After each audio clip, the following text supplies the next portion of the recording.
সূৰ্যৰ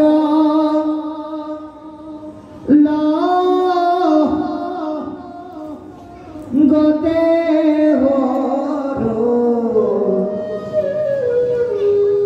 জগতৰ আয়ু এক ক্ষণ মানে যিটো শুনে কৃষ্ণৰ কথা তাৰ বিনে আনৰ জীৱন যায় বৃথা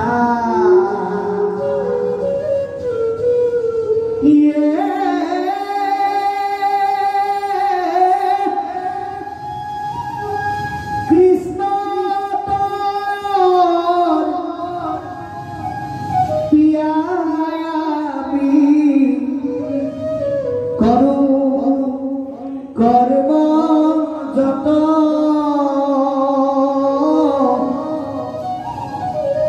হেতাতু নানা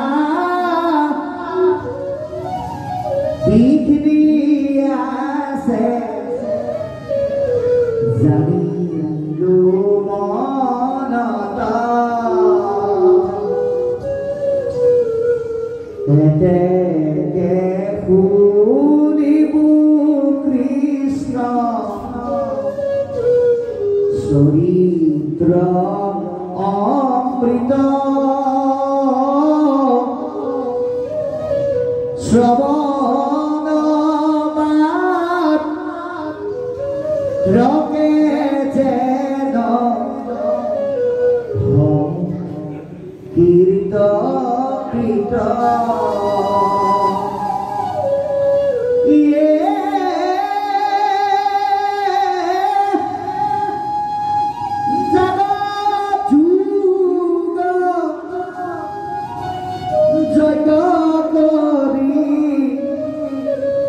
দুখ পাইলো মাত্ৰ এয়াবে কহি উপমহা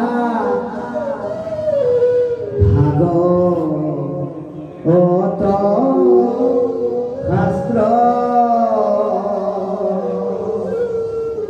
কৃষ্ণ এতিয়া কি ক'লে অতি সুন্দৰকৈ কৈছে আকাশে সঞ্চয় ৰবি ৰথ যেন বায়ু সূৰ্যৰ লগতে হৰৈ জগতৰ আয়ু জাগতিক জীৱনৰ কৰ্মত বিশ্বাসীসকলে সূৰ্য এটা বুলি কয় কিন্তু শাস্ত্ৰৰ মহাজ্ঞানত ৰক্ষিতসকলে সূৰ্যৰ মহিমা জানে সূৰ্য কিন্তু দুটা এটা আপুনি আমি দৈনন্দিন দেখি থকা সূৰ্য আন এটা সূৰ্য হ'ল কোন মহাপুৰুষে চিনাকি কৰি দিলে অকৃষ্ণ সূৰ্য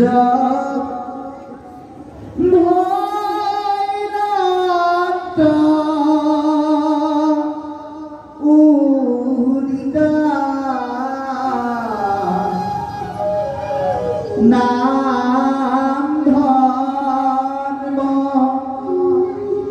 কৰি লাবিত প্ৰধান সূৰ্য হল কৃষ্ণ সূৰ্য তেওঁ সহায় কৰাৰ কাৰণে আপুনি আমি দেখি থকা সূৰ্যটোৱে পোহৰ দিব পাৰিছে গতিকে এই ৰাতিপুৱা দেখা সূৰ্যৰ পৰম দেৱতা কৃষ্ণ সূৰ্যৰ তৎপৰতা আপোনাৰ আমাৰ জীৱনৰ আয়ু ৰেখা জন্মদিনটোৰ পৰাই গতি কৰি আছে সূৰ্যৰ পোহৰে আমাৰ জীৱনৰ আয়ু কমাই কমাই গৈ আছে আজি যিটো তাৰিখ আমি পালো 2024 চনৰ 3 নৱেম্বৰ অহাকাইলৈ ৰাতিপুৱা দুপৰীয়া আবেলি চব হ'ব, কিন্তু 2024 চনৰ 3 তাৰিখটো আমাৰ জীৱনলৈ নাহে। এনেকুৱাকৈ প্ৰতিটো দিন আমাৰ কমি কমি গৈ আছে। সেইকাৰণে কৈছে বেছি সময় নোৱাৰিলেও এটা ক্ষণ কৃষ্ণৰ কাৰণে দিয়া। আপুনি আমি কৰ্মৰ কাৰণে, পুত্ৰৰ কাৰণে, ভাৰ্যাৰ কাৰণে ঢেৰ সময় দিব, কিন্তু আটাইতকৈ ডাঙৰ কথা মানুহে কি বুলি কয়, বোলে মোৰ চব আছে। কি আছে? বোলে মোৰ ল'ৰা দুটা, মোৰ সুন্দৰ ভাৰ্যা আছে, মোৰ পথাৰ মাটি আছে, বাৰী মাটি আছে, ধুনীয়া ঘৰ আছে, দুখনকৈ গাড়ী আছে, দুখনকৈ বাইক আছে, টকা পইচা আছে, মোৰ চব আছে। তেনেহ'লে আপোনাৰ নাই কি? বোলে মোৰ আটাইতকৈ নাইকিয়া বস্তুটোৱে হ'ল সময় নাই। আমি সময় নাই বুলি কৈ ঈশ্বৰৰ নামৰ স্থানলৈ কেতিয়াবা কেতিয়াবা আমি আহিবলৈ মন নকৰোঁ। আপুনি বাস্তৱ জীৱনত এনেকুৱা কিছুমান মানুহ পাব, যি জনা হোৱাৰ পৰা মৰাৰ সময়লৈকে এই নামৰ পথলৈ আহিবলৈ তেওঁৰ সময় নাথাকে। তাৰ বাস্তৱ প্ৰমাণ দিম চাব। এজন ডেকা ল'ৰা সুধিলোঁ, বোলে তুমি নামঘৰত নাম পাঠলৈ যাবানে নাই? বোলে যাবতো পাৰি, কিন্তু আজিকালি যাবলৈ বৰ দিগদাৰ। বোলে কিয়? বোলে ঘৰখনৰ ডাঙৰ ল'ৰা হিচাপে গোটেই ঘৰৰ ডাঙৰ বুজাটো মোৰ গাতে পৰে। দিনত কাম বন কৰি আহি ৰাতি ভাগৰ লাগে, শুনি থাকোঁ, আকৌ কামলৈ যাবলৈ হয়, গতিকে মোৰ নামলৈ যাবলৈ সময় নাই। বোলে কেতিয়া যাবা? বোলে যেতিয়া বিয়া বাৰু কৰাম, ভাৰ্যা এগৰাকী হ'ব, তেতিয়া আৰু নামলৈ পাঠলৈ যাম আৰু। হয় নেকি? কাৰণ তেতিয়া কাম কৰা বুজা সময়ত কমি যাব, তেওঁ চম্ভালি ল'ব। তাৰপিছত ভাৰ্যা আহিল, এইবাৰ শুনিলোঁ আপুনি নামলৈ যাব নাযায়, আমুকত নাম তাত আছে নহয়। বোলে যাবতো পাৰিলোহেঁতেন। এতিয়া কথা হয় কি, বিয়া নাপাতোতে মা দেউতাই বেলেগ কৰি দিলে, এওঁ আকৌ এতিয়া নতুন। মই যদি ঘৰত নাথাকোঁ, এওঁ আকৌ অকলে থাকিবলৈ ভয় কৰে। এইবাৰ বোলে ভাৰ্যাৰ কাৰণে নাযায়। তেতিয়াহ'লে কেতিয়া যাব? বোলে ল'ৰা ছোৱালী এটা জন্ম হওক, তেতিয়া যাম আৰু মন এটা হ'ব মাকৰ। তাৰপিছত লাহেকৈ ল'ৰা ছোৱালী জন্ম হয়। এইবাৰ তেওঁক সুধিলোঁ নামলৈ যাবনে? বোলে এইবাৰ যাব পাৰিলোহেঁতেন, কিন্তু নোৱাৰোঁ। বোলো কেলে?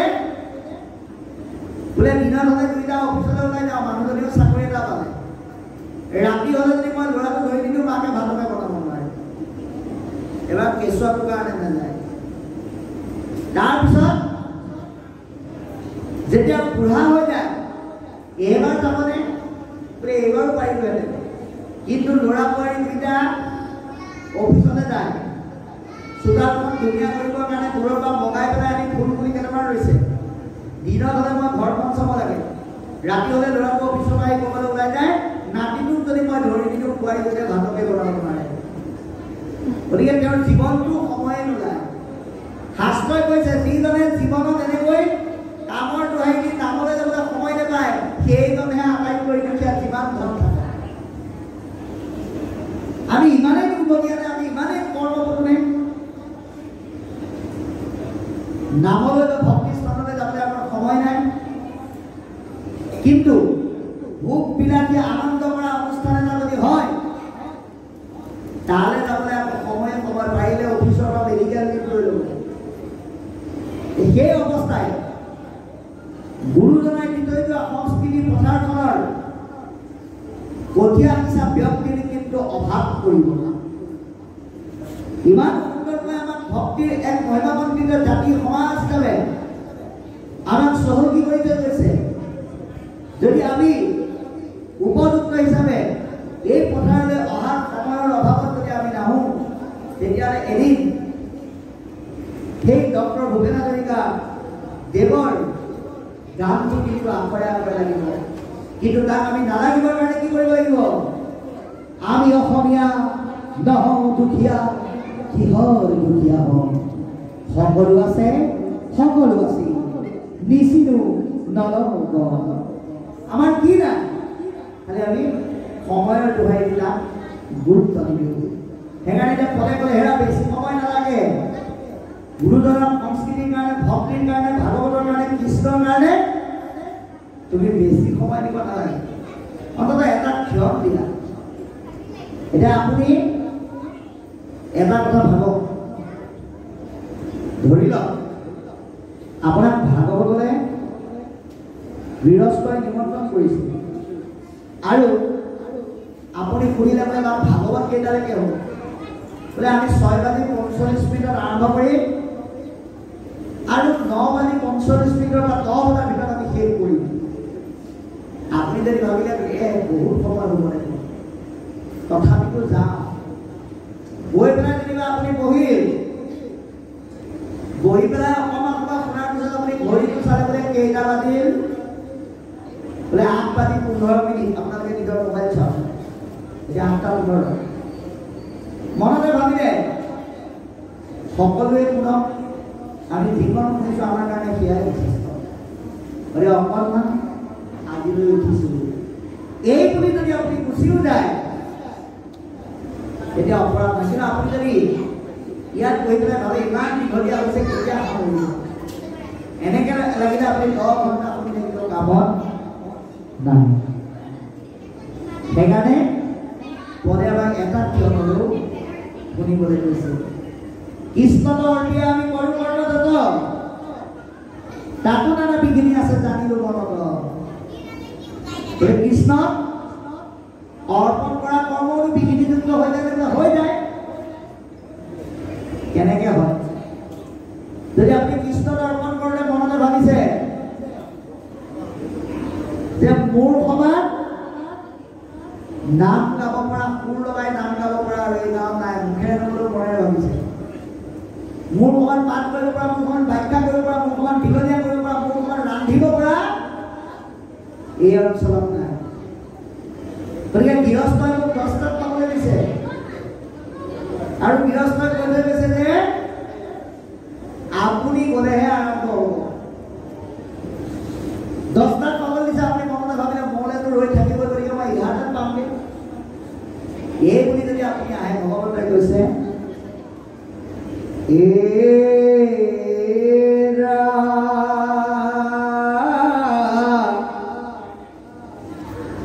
ভক্তিহীন নৰে যত কৰ্ম কৰে সকলে বিফল হয়, তপ জপ জাগ কৰে সমৰ্পণ বিনে ফলন ধৰ।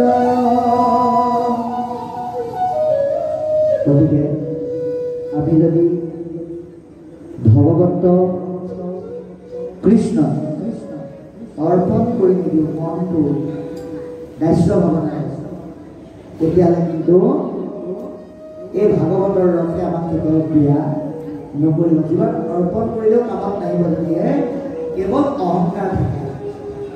সেইকাৰণে কৈছে এনেকে শুনিব আমি কৃষ্ণৰ চৰিত্ৰ শ্ৰৱণ, এনেকে প্ৰিয়াৰু কৃষ্ণৰ চৰিত্ৰ অমৃত। সেইকাৰণে আমাক কৃষ্ণৰ ৰস পান কৰোৱা। 28টা ঋষিয়ে খুঁটৰ ওচৰত কৃষ্ণৰ ৰস পান কৰিলে। আজিও আপুনি আমি এই কৃপালু বাপজনাৰ চেষ্টাত আৰু ইয়াৰ মহান আত্মাসকলৰ প্ৰচেষ্টাত আমি এই ভাগৱতৰ মাধ্যমেৰে ৰস পান কৰিছোঁ। কোনে পান কৰিছে? চকুৱে পান কৰিছে ভগৱত দৰ্শন, মুখে পান কৰিছে কীৰ্তন, কাণে পান কৰিছে শ্ৰৱণ। এনেকৈয়ে আমি ৰস পান কৰিছোঁ। কি ৰস? অমৃত। গতিকে এনেকে প্ৰিয়াৰু কৃষ্ণ চৰিত্ৰ অমৃত আমি যিমানেই কৃষ্ণৰ পুঞ্জ লীলা চৰিত্ৰ ভাগৱতৰ যোগেদি পান কৰি, তেতিয়া আমাৰ কি হ'ব? শ্ৰৱণ মাত্ৰকে যেন সংকৃত, কিন্তু আমি শুনিলে এই কাণে পান কৰাৰ লগে লগেই কৃতকাৰ্য হ'ব পাৰিব। কাৰণ কাণে পান কৰি হৃদয়লৈ দিয়াৰ লগে লগে আপুনি মুখেৰে গাব পাৰিব, মনেৰে ভাবিব পাৰিব, আৰু এই কৰ্মৰ দ্বাৰা কৃতকাৰ্যতাৰ দুৱাৰখন খোল খাই যায়। যাগ যুগ যজ্ঞ কৰি দুখ পাইলো মাত্ৰ 28 ৰিষিয়ে স্বীকাৰ কৰিছে যে যাগ যুগ যজ্ঞ কৰি সুখ বিচাৰোতে দুখে পালো। আবেগ অহিংস মহাভাগৱত শাস্ত্ৰ। সেইকাৰণে আমাক ভাগৱতৰ শাস্ত্ৰৰ কথাখিনি কোৱা। এতিয়া আছে প্ৰস্তাৱনা।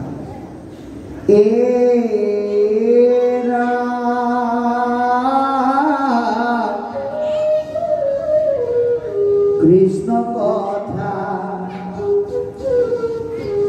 ইটো অমৃত ততু পৰিস্বাদ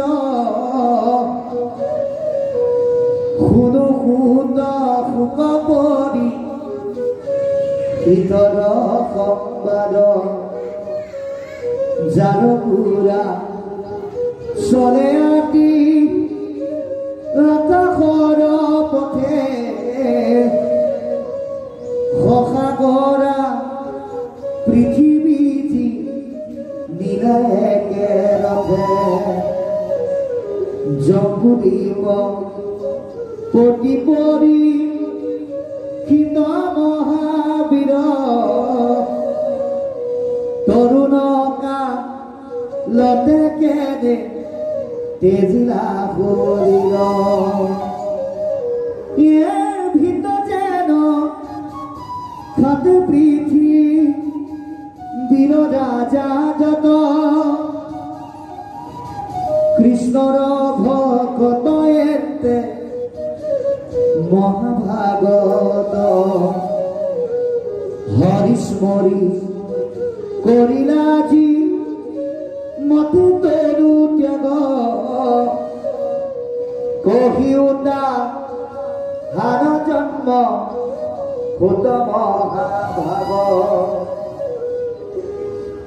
এতেকে নিবুৱাবি ভগত চৰিত্ৰ এহি তাৰিবে আবে দুৰ্ঘুৰ কৰিত এ দেৱৰা দুৰ্লভ সুখ মৰিব ভাগ কিমতে পাই ৰক্ত পৰি খিতে তাংক ৰাগ বৈকুণ্ঠৰ শাস্ত্ৰইত বেদান্তৰো তত সাত দিনে কৈলাসীটো মহাভাগৱত যিহেতু ৰাজা কয়াসী দক্ষিণে তক্ষকে পাইলা গতি ভাগৱত শ্ৰৱণ মাত্ৰকে বৈষ্ণৱৰ বিতান্ত শুনিবাক ইচ্ছাই আছে কহিও সুতয়ান কথা শুনো পাছে। কৃষ্ণ এয়া কি কৈছে আমি আলোচনা কৰি সুন্দৰকৈ কৈছে যে কৃষ্ণ কথা ইটো অমৃত কৰি চোৱা কোনো সুত সুখ পৰীক্ষিতৰ সংবাদ ভগৱানৰ কথা অমৃততকৈও অধিক সোৱাদ বুলি কৈছে। গতিকে আপুনি নিজক প্ৰশ্ন কৰক। আজি দিনটো আপোনালোকে নাম গালে, এতিয়া ভাগৱত শুনি আছে, এতিয়া আপুনি ঘৰলৈ যোৱাৰ পিছত বা ইয়াত থাকোঁতে এবাৰ ভাবকচোন আপুনি অমৃতৰ দৰে সোৱাদ পাইছেনে নাই। যদি পাইছো বুলি ভাবিছে আমাৰ ক'ব লগা নাই। যদি নাই পোৱা কিয় পোৱা নাই জানে? সকলোৱে বোলে অমৃতৰ সোৱাদ নেপায়। কোনে নেপায়? যাৰ কাণত পাপৰ মলিনতা ভৰি থাকে। অজিত পাতকি সিটো নকৰিব কাৰ? পাপ আৰু পুণ্যৰ দেখা প্ৰত্যক্ষ প্ৰমাণ। বোলে পাপত পতিত সকলে এই ৰস পান কৰি কেতিয়াও পোৱা নাপায়। কিন্তু আপোনালোকে আজি পাইছে, কাৰণ যাৰ আছে পুণ্য অসংখ্যা সিহে পাতে কাণ কৃষ্ণৰ কথা। আজি আপোনালোকে অসংখ্য অজস্ৰ সহস্ৰ পুণ্য লৈ এই মুহূৰ্তলৈকে ইয়াত বহি আছে। এই পুণ্যৰ যোগেদি কৃষ্ণৰ ৰসত আপোনালোকে এটা সোৱাদ পাইছে, যাৰ কাৰণে এই মুহূৰ্তলৈকে আপোনালোকে তলত বহি বা অন্যান্য আসনত বহি ভাগৱত শুনি আছে। এই সোৱাদটো উপলব্ধি কৰিব পাৰিব লাগিব। গতিকে হে গুৰুৰূপী সুত, আমাক সুখদেৱ আৰু পৰীক্ষিতে পতা কথাৰ মাধ্যমেৰে ভগৱন্তৰ কথা আমাক কোৱা, সেইজন ভক্তৰ কথা কোৱা, যাৰ ঘোঁৰা চলে অতি আকাশৰ পথে, যিজন ৰজাই 7টা ঘোঁৰাযুক্ত ৰথত উঠি জয় যাত্ৰা কৰিছিল, যিজনে সসাগৰা পৃথিৱী জয় কৰিছিল, জম্বুদ্বীপপতি পৰীক্ষিত মহাবীৰ, যিজন জম্বুদ্বীপৰ 61 ৰজা আছিল। তৰুণ কালতে কেনে তেজিলা শৰীৰ, ইমান কম বয়সত তেওঁ এই দেহ কিয় ত্যাগ কৰিব লগা হ'ল? নিত্যজনক খাতে পৃথিৱীৰ ৰাজাজত অন্য দ্বীপৰ ৰজাবিলাকে পৰীক্ষিতক দেখিলে নিজকে ভিত্ত বুলি পৰিচয় দি পৰীক্ষিতক মহাভাগৱত জ্ঞান কৰি সেৱা কৰে। কৃষ্ণৰ ভকত এতে মহাভাগৱত, এইজন কৃষ্ণৰ পৰম ভকত, এওঁই মহাভাগৱত। তথাপিতো হৰিস্মৰি কৰিলা কি মনে তনতীয়া, ভগৱন্তক স্মৰণ কৰি তেওঁ কেনেকৈ এই দেহ ত্যাগ কৰিলে। পঢ়িও তাহাঁতৰ জন্ম সুত মহাভাগ, তেওঁৰ জন্ম সম্পৰ্কে, জীৱন আৰু কৰ্ম সম্পৰ্কে সেই মহাভাগৱত সুত তুমি আমাক কৈ কৃপা কৰা। কিয়? বিষ্ণু বৈষ্ণৱৰ কিঞ্চিত একো নাহিব। নাপায় কষ্ট, ভকত আৰু ভগৱানৰ মাজত কিন্তু কোনো পাৰ্থক্য নাই। আপুনি যদি ভাবিলে যে মই ভগৱানক 3বাৰৰ সলনি মই 10 বাৰ সেৱা কৰিম, কিন্তু ভকতক দেখিলে যদি আপুনি এটা মাত নিদিয়ে বা ভকতৰ যদি আপুনি শ্ৰেণী বিভাজন কৰে, একে শাৰী নামলৈকে এজন আপোনালোকৰ ওচৰলৈ ভকত আহিছে আৰু তেওঁৰ লগত নামনি অসমৰ পৰা ভকত এজন আহিছে। এতিয়া আপুনি যদি সেৱকী হৈ পেলাই নামনি অসমৰ ভকতজনক আঁতৌ পিতৌকে আঁঠু পিঠু কাঢ়ি আদৰি লৈ যায় আৰু পুনৰ লোটাত যদি ভৰি দিবলৈ দিয়ে, আৰু গাঁৱৰজনক যদি কয় আপুনি এইফালে বাল্টিখন পানী নাই, বাল্টিটো খালী হৈ আছে, নিজে ভৰাই অকণমান ভৰিকেইটা ধুলেও ধুৱক, নুধুলেও নাই, আৰু আঁতৰৰ পৰা অহা ভকতজনক যদি কয় আহক ক্ৰীমেৰে জলপান অকণ খাব, খাটি গাখীৰেৰে চাহ অকণ খাব, আৰু গাঁৱৰ বা ওচৰৰজন যদি কয় আপুনি বাহিৰতে বহক দেই, ইয়াত আমাৰ বেলেগ কৰ্মীসকলে লাল চাহে আৰু মেৰিগোল্ড বিস্কুটে বিলাই আছে, আপুনি সেয়া খাব। একেলগে অহা দুজন ভকতক যদি আপুনি পৃথক দৃষ্টিৰে চাই, ভগৱন্তই কৈছে মোৰ ভকতক দেখি নকৰে হৰিষ, মোক পাইলে সিটো জানে কৰিবে কিষ। মোৰ ভকতক দেখিলেই যদি শ্ৰেণী বিভাজন কৰে, সমানন্দ প্ৰকাশ কৰিব নোৱাৰে, সেইজনে ভোগ পালে কি কৰিব? মানে ভকত আৰু ভগৱানৰ মাজত আমি কেতিয়াও পাৰ্থক্য ৰাখিব নালাগে, আৰু ভকতক কেতিয়াও পক্ষপাত দৃষ্টিৰে চাব নালাগে। কৈছে দেৱৰ দুৰ্লভ কুকমুনি মহাভাৱ, কিমতে পাইৰত্ন পৰীক্ষিতে তান কলা, যিজন সুখদেৱক দেৱতাই লগ নাপায় তেনেকুৱা এজন ব্যক্তিক ৰজা হ'ল বুলিয়ে পৰীক্ষিতে লাভ কৰিলে কেনেকৈ? নাপায় সমস্ত, কেৱল ৰজা হোৱাৰ কাৰণে কিন্তু পৰীক্ষিতে সুখদেৱক লাভ কৰা নাই। সুখদেৱৰ যোগেদি ভাগৱত শুনাৰ যিটো দক্ষতা তেৰাই মাতৃগৰ্ভতে অৰ্জন কৰিছে। কেতিয়া?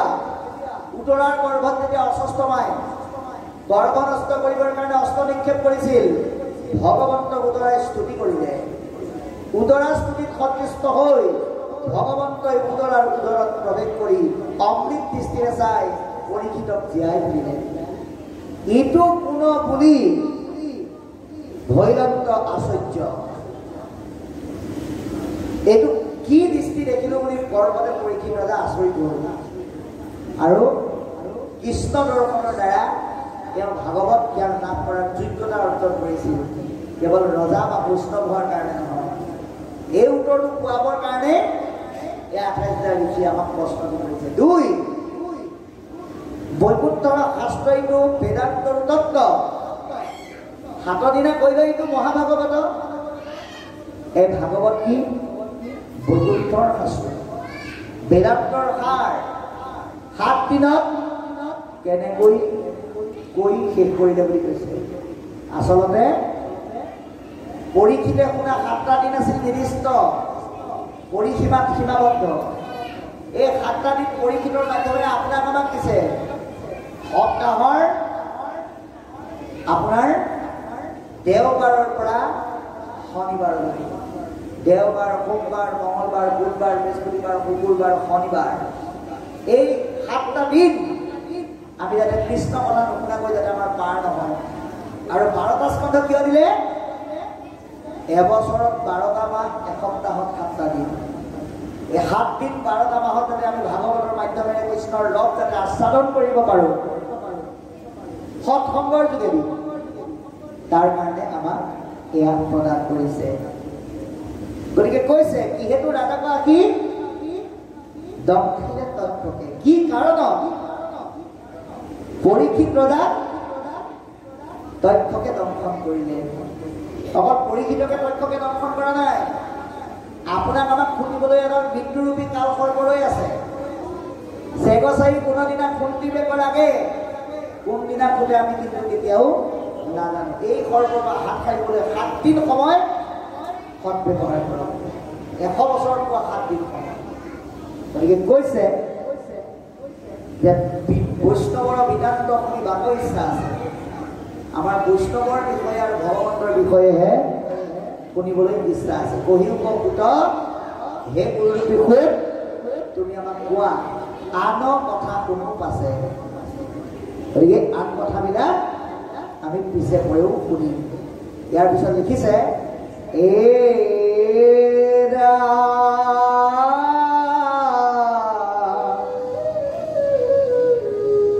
হেন শুনি সুতে বিনা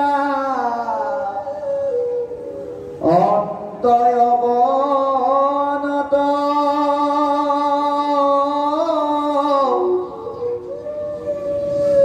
আমি অকুলি নয়ন আছিল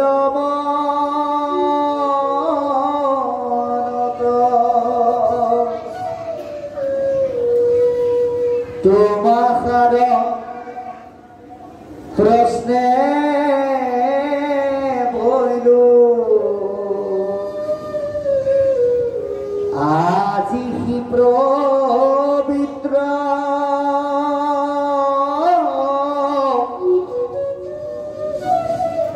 শুনা যেন জানু কহু কৃষ্ণ চরিত্র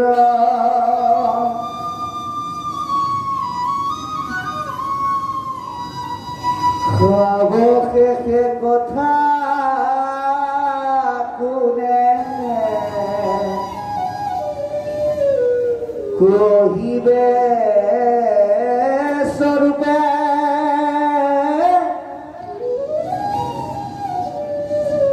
যেন পক্ষী উদয় পখানয়ন রূপে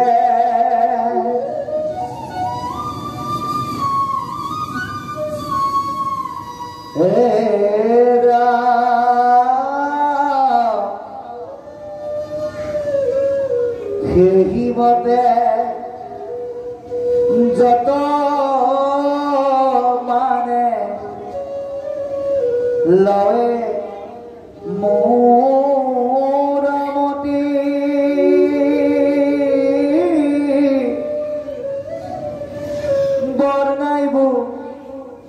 কৃষ্ণৰ লীলা তোমাৰ সম্প্ৰতি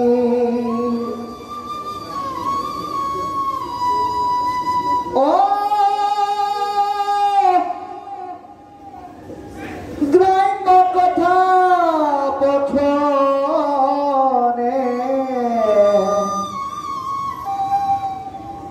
মলিন হৈ পানী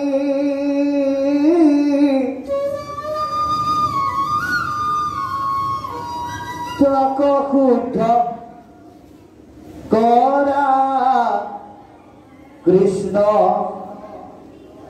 তথা বখানি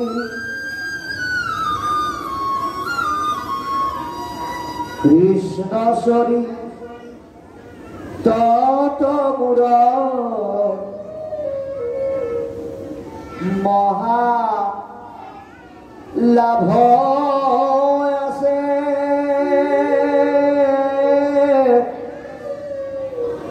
কৃষ্ণৰ কীৰ্তনে জাতি অজাতি নবাসে বৈকুণ্ঠৰ শাস্ত্ৰ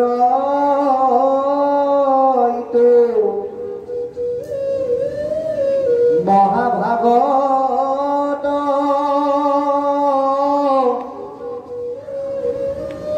কেনমতে পৃথিৱীত ভৈৰত্ব বেকত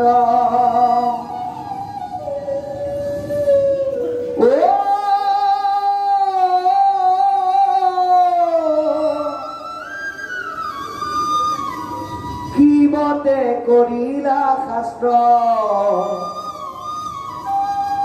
ব্যাস সৰ্বজন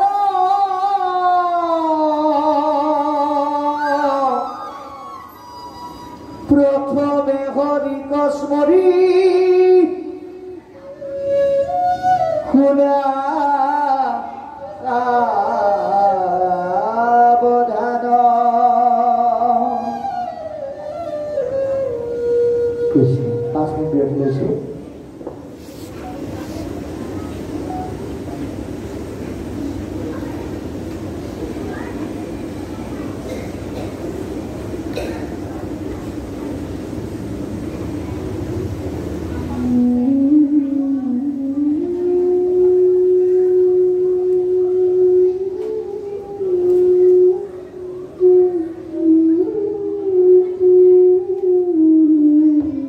কৃষ্ণ এতিয়া পদে আমাক কি কলে হেন শুনি খুটে বিনা অন্ত অৱনত আমি অবুলিন হেন আছিল বন হে গুৰু হে শিষ্যসকল হে সিদ্ধসকল তোমালোকে আমাৰ দুখ দুৰ্দশা আৰু হতাশা তোমালোকৰ বাহিৰে নাইকিয়া কৰিলা অকল সেয়ে নহয় তোমালোকে সোধা প্ৰশ্নৰে মোক প্ৰেৰণা দিলা মই নিজকে নিজ জাতিৰ বুলি ভাবি আছিলো কিন্তু তোমাৰ আশাৰ প্ৰশ্নে ভৰিলো আদি পবিত্ৰ কিন্তু তোমালোকে যি প্ৰশ্নৰ অৱতাৰণা কৰিলা নিজকে পবিত্ৰতে উপলব্ধি কৰিছো গতিকে শুনা যেন জানো কহো কৃষ্ণৰ চৰিত্ৰ যিমানলৈকে ঢুকি পাওঁ কৃষ্ণৰ লীলা চৰিত্ৰ তোমালোকৰ আগত ব্যক্ত কৰিম তোমালোকে শুনা কাৰণ ভগৱানৰ গোটেই কথা কৈ কোনেও শেষ কৰিব নোৱাৰে সাৱশেষে কথা কোনে কহিবে স্বৰূপে ভগৱানৰ অভিষেক কথা কৈ কোনেনো শেষ কৰিব যেন পক্ষী উৰয় পাখাৰ অনুৰূপে যেনেকৈ পক্ষীয়ে পাখি অনুসাৰে উৰে ঠিক তেনেকৈ সেই মতে যত মানে লয় মোৰমতি গতিকে যেনেকৈ মোৰ মনে ঢুকি পায় তেনেকৈ মই কথাখিনি কওঁ বৰ্ণাইব কৃষ্ণৰ লীলা তোমাক সম্প্ৰতি তোমালোকৰ আগত কৃষ্ণৰ বন্ধ লীলা চৰিত্ৰ কম। আজি আপোনালোকেও নাভাবিব বিশ্বনাথৰ পৰা আহিছোঁ বুলি আমি যে ভাগৱতৰ কিবা কথা জানো, এনেকুৱা নহয়। মাত্ৰ যৎকিঞ্চিত আপোনালোকৰ সেৱা ধৰি যিকেইটা কথা আপোনালোকৰ পৰা পাইছোঁ তাকে একেলগে ভাগযোগ কৰি খাইছোঁ। গতিকে কৈছে গ্ৰাম্য কথা পথনে মলিন হৈ বাণী। আমি আকৌ আপোনালোকক অনুৰোধ জনাওঁ, যদি বিশেষ কাম নাই, খুব যদি গৰম উঠিছে তেতিয়াহ'লে ফেনখন লগাই অকলে অকলে অকণমান শুৱক। ঠাণ্ডা লাগিলে লেপখন লৈ পেলাই নিৰিবিলিকৈ অকণমান বিশ্ৰাম লওক। যদি তাতো আমনি লাগিছে এখন কিতাপ পঢ়ক। কিন্তু তথাপিতো এই লোকৰ সমালোচনা কৰি কাৰ ঘৰলৈ কোন আহিল, কাৰ ঘৰলৈ কোন গ'ল, কাৰ ঘৰত কি খোৱালে, এই আলোচনা কৰি সময় অতিবাহিত নকৰিব। গ্ৰাম্য কাম্য কথা পাতাটো শাস্ত্ৰসন্মত নিয়ম নহয়।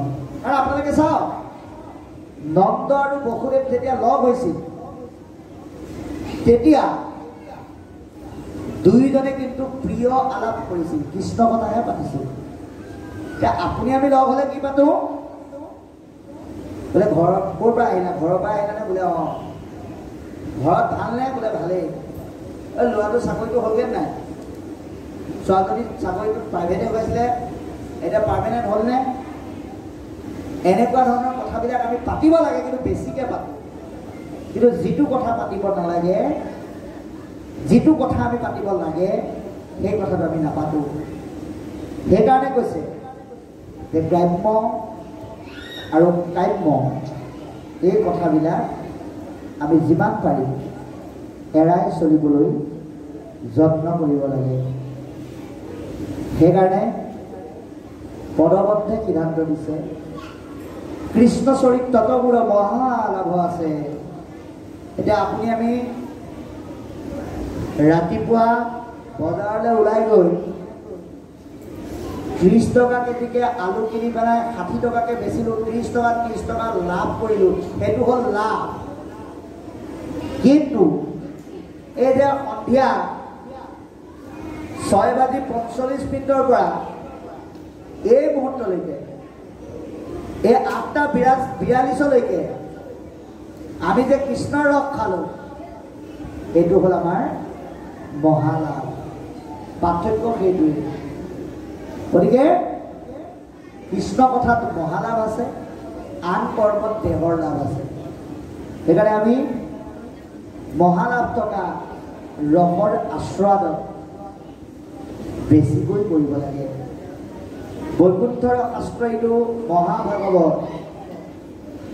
এই ভাগৱত বৈকুণ্ঠৰ শাস্ত্ৰ। কেনেমতে পৃথিৱীত ভৈৰন্ত বেগ, কেনেকৈ পৃথিৱীত ব্যক্ত হ'ল, ইমতে কৰিলে শাস্ত্ৰ ব্যাস সৰ্বজা। সৰ্বজ্ঞাত ব্যাসদেৱে কেনেকৈ ব্যক্ত কৰিলে? প্ৰথমে হৰিক স্মৰি শুনা সাৱধান। ভগৱন্তক স্মৰণ কৰি আপোনাক আমাক সকলোকে সাৱধানে শুনিবলৈ কৈছে। যেনেকৈ আমি বাহিৰত চেণ্ডেলযোৰ থৈ আহিছোঁ, বালি লাগে বুলি সোমোৱাই নানো, উচিত নহয়। এই চেণ্ডেলযোৰৰ লগতে মনৰ সাংসাৰিক কথাবিলাকো থৈ আহি আমি উদম হৈ শুনিব লাগিব। হৃদয়ৰ পাত্ৰ উদম কৰি শুনিবলৈ কৈছে। সেইটোৱে হ'ল সাৱধানতা। এতিয়া আছে ব্যাস নাৰদ সংবাদ, নাৰদৰ আগমন।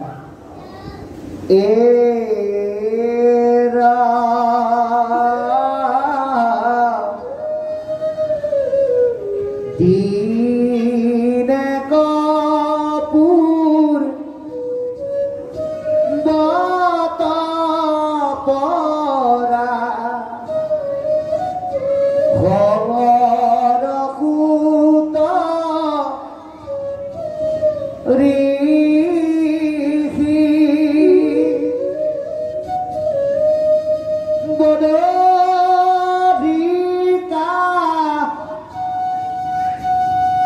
শ্ৰবতয়া সন্ত ব্যাখ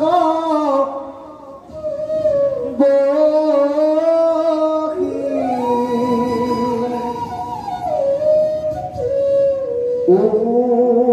উগুলাথু গুৰু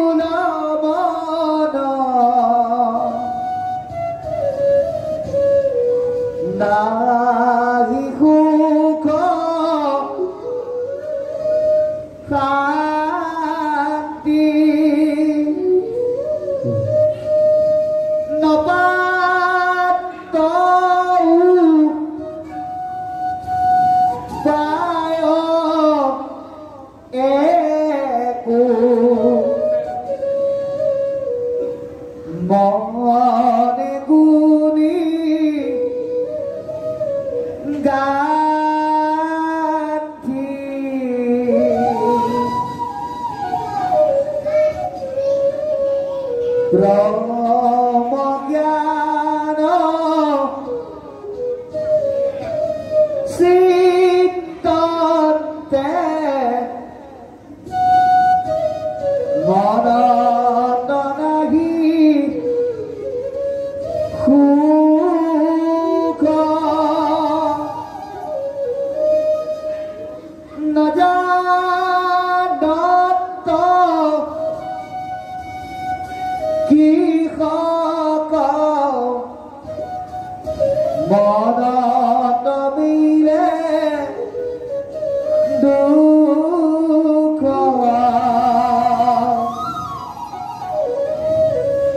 মধুমুখে আছাবসী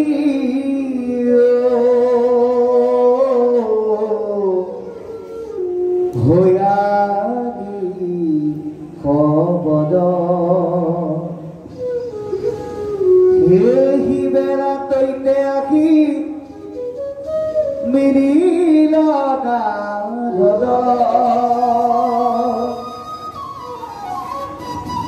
হাতে দিব বিনা যন্ত্র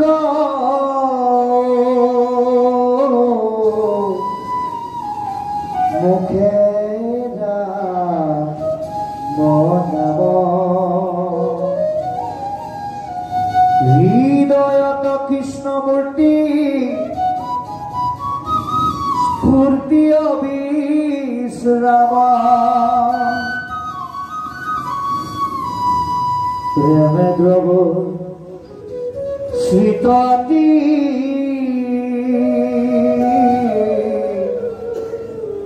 রোমাঞ্চ শরীর ধারায় শ্রবন্তে আসৈ নয়ন নীর তুরন্ত যন্ত্রত মহা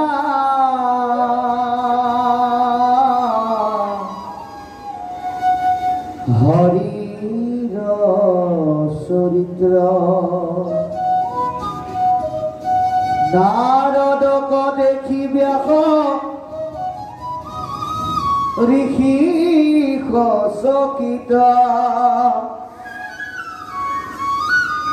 হেৰা আঠে বেঠে উঠি আধো ৰিগা কৃতাঞ্জলি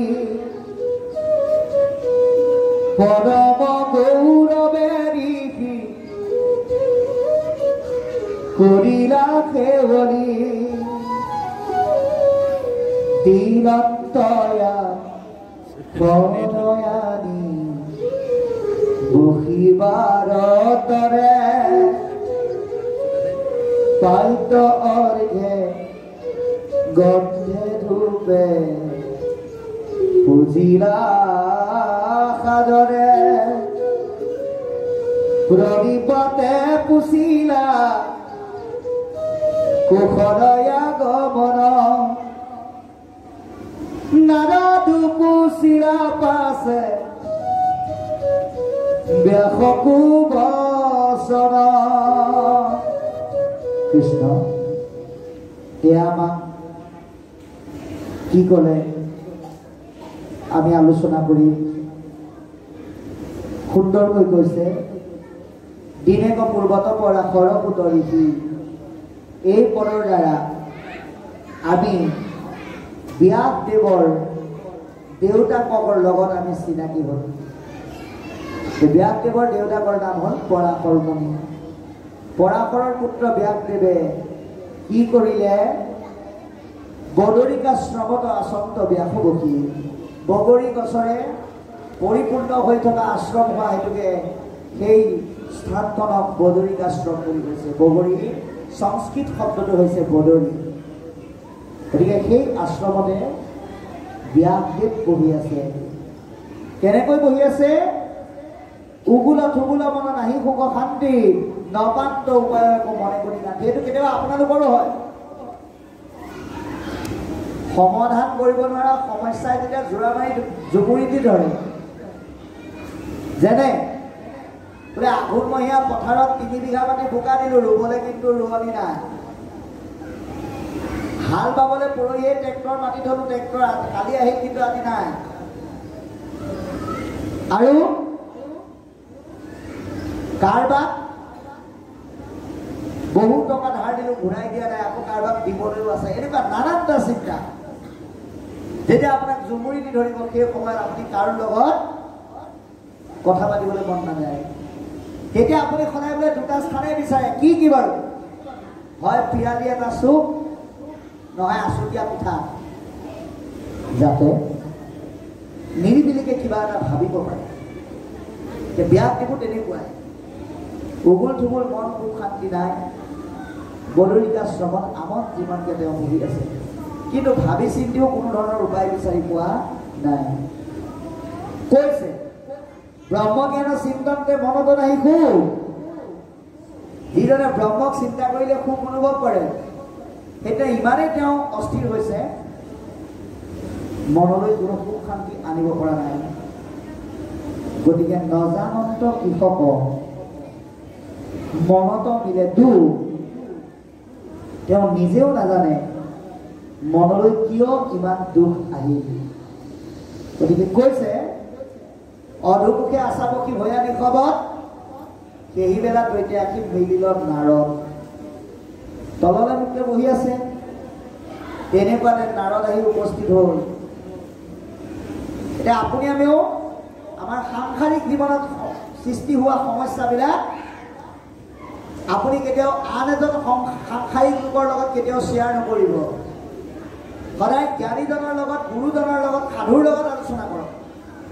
আপুনি যদি আপোনাৰ দৰে সাংসাৰিক এজনৰ লগত আলোচনা কৰে, তেওঁ আপুনি নগলাৰ বাদ নাপাবগৈ। আপোনাক কি বুলি কৰিব? আপোনাক তাচ্ছিল্য কৰিব। সৌজনলৈ চোৱা, কালিলৈকে টপটপাই ঘূৰি ফুৰিছিল, আজি মোৰ ভৰিত পৰি পেলাই কান্দিছেহি। গতিকে সমস্যাৰ কথা কেতিয়াও সাংসাৰিকজনে সাংসাৰিকজনৰ লগত পাতিব নালাগে।